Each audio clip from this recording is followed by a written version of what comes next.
Assalamualaikum warahmatullahi wabarakatuh. Saya Muhammad Fadlan Laja, mahasiswa semester 1 Manajemen Pendidikan Islam kelas C dari IAIN Sultan Amai Gorontalo. Di sini saya akan menjelaskan materi tentang teori-teori kebenaran. Dalam menguji suatu kebenaran, diperlukan teori-teori ataupun metode-metode yang akan berfungsi sebagai petunjuk jalan bagi jalannya pengujian tersebut. Berikut ini ada beberapa teori kebenaran. Pertama, ada teori korespondensi. Teori kebenaran korespondensi adalah teori yang berpandangan bahwa pernyataan-pernyataan adalah benar jika berkorespondensi atau berhubungan terhadap fakta yang ada. Kebenaran atau suatu keadaan dikatakan benar jika ada kesesuaian antara arti yang dimaksud oleh suatu pendapat dengan fakta. Suatu proposi atau ungkapan keputusan adalah benar apabila terdapat suatu fakta yang sesuai dan menyatakan apa adanya. Teori ini sering diasosiasikan dengan teori-teori empiris pengetahuan. Ujian kebenaran yang didasarkan atas teori korespondensi paling diterima secara luas oleh kelompok realis. Menurut teori ini, kebenaran adalah kesetiaan kepada realita objektif. Kebenaran adalah persesuaian antara pernyataan tentang fakta dan fakta itu sendiri, atau antara pertimbangan dan situasi yang dijadikan pertimbangan itu, serta berusaha untuk melukiskannya. Karena kebenaran mempunyai hubungan erat dengan pernyataan atau pemberitaan yang kita lakukan tentang sesuatu. Jadi, secara sederhana dapat disimpulkan bahwa berdasarkan teori korespondensi, suatu pernyataan adalah benar jika materi pengetahuan yang dikandung pernyataan itu berkorespondensi dan sesuai dengan objek yang dituju oleh pernyataan tersebut.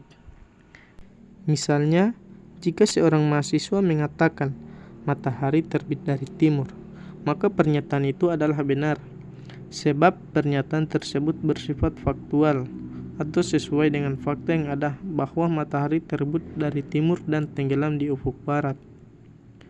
Menurut teori korespondensi, ada atau tidaknya keyakinan tidak mempunyai hubungan langsung terhadap kebenaran atau kekeliruan. Jika sesuatu pertimbangan sesuai dengan fakta, maka pertimbangan ini benar. Jika tidak, maka pertimbangan itu salah. 2. Teori koherensi atau konsistensi. Teori kebenaran koherensi adalah teori kebenaran yang didasarkan kepada kriteria koheren atau konsistensi. Pernyataan-pernyataan ini mengikuti atau membawa kepada pernyataan yang lain. Berdasarkan teori ini, suatu pernyataan dianggap benar bila pernyataan itu bersifat koheren atau konsisten dengan pernyataan-pernyataan sebelumnya yang dianggap benar. Artinya, pertimbangan adalah benar jika pertimbangan itu bersifat konsisten dengan pertimbangan lain yang telah diterima kebenarannya, yaitu yang koheren menurut logika.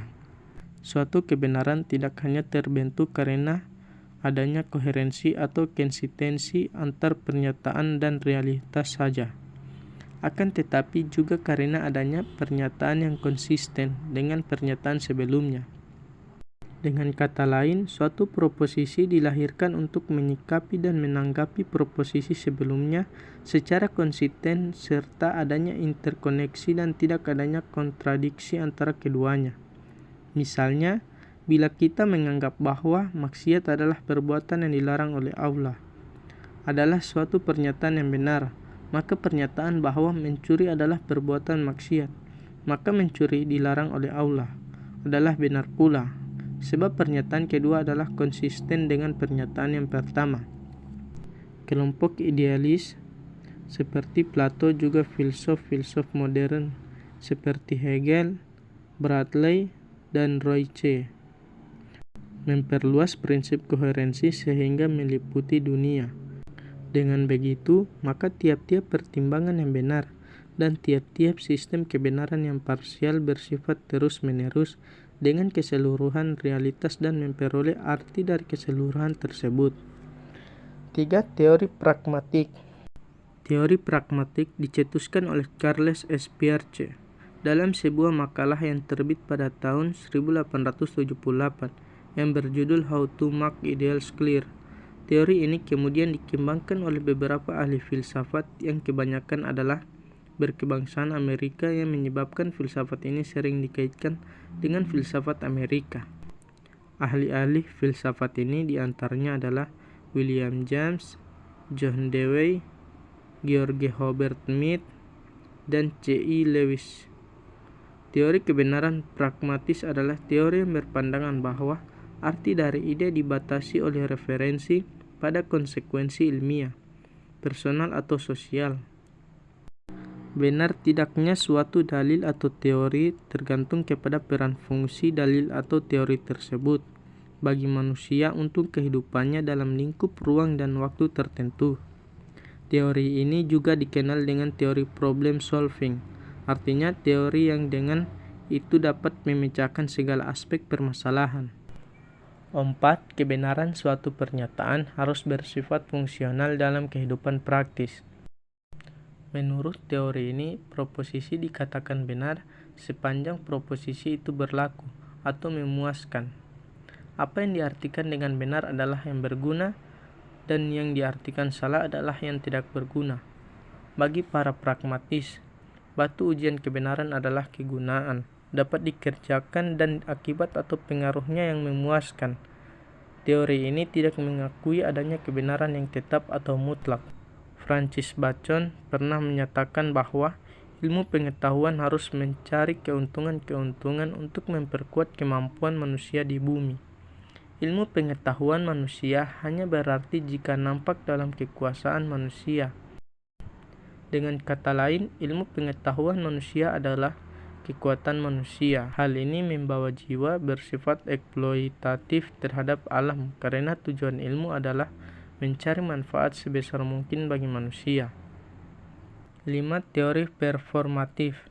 Teori ini menyatakan bahwa kebenaran diputuskan atau dikemukakan oleh pemegang otoritas tertentu. Contohnya mengenai penetapan 1 Syawal. Sebagian muslim di Indonesia mengikuti fatwa atau keputusan MUI atau pemerintah, sedangkan sebagian yang lain mengikuti fatwa ulama tertentu atau organisasi tertentu. Masyarakat menganggap hal yang benar adalah apa-apa yang diputuskan oleh pemegang otoritas tertentu, walaupun tak jarang keputusan tersebut bertentangan dengan bukti-bukti empiris. Dalam fase hidupnya, manusia kadangkala harus mengikuti kebenaran performatif. Pemegang otoritas yang menjadi rujukan bisa pemerintah, pemimpin agama, pemimpin adat, pemimpin masyarakat, dan sebagainya. Kebenaran performatif dapat membawa kepada kehidupan sosial yang rukun, kehidupan beragama yang tertib, adat yang stabil, dan sebagainya. Masyarakat yang mengikuti kebenaran performatif tidak terbiasa berpikir kritis dan rasional. Mereka kurang inisiatif dan inovatif karena terbiasa mengikuti kebenaran dari pemegang otoritas. Pada beberapa daerah yang masyarakatnya masih sangat patuh pada adat, kebenaran ini seakan-akan kebenaran mutlak. Mereka tidak berani melanggar keputusan pemimpin adat dan tidak terbiasa menggunakan rasio untuk mencari kebenaran. 6. Teori konsensus. Suatu kebenaran dinyatakan benar jika teori itu berdasarkan pada paradigma atau perspektif tertentu dan ada komunitas ilmuwan yang mengakui atau mendukung paradigma tersebut. Masyarakat sains bisa mencapai konsensus yang kokoh karena adanya paradigma.